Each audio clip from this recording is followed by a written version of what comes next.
ฉีดยาให้ฉันตายไปเถิดนะนี่เป็นคำขอของใคร อันนี้หมอเลยครับ หมอพี่ เก่งค่ะ สะบัดด้วยนะ พอแล้วดูไว้เลยใครบอกว่าหมาตัวไงมาเร็ว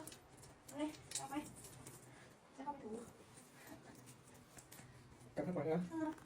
ไปเร็ว ตอนนี้ก็ทิ้งเอาไป ไป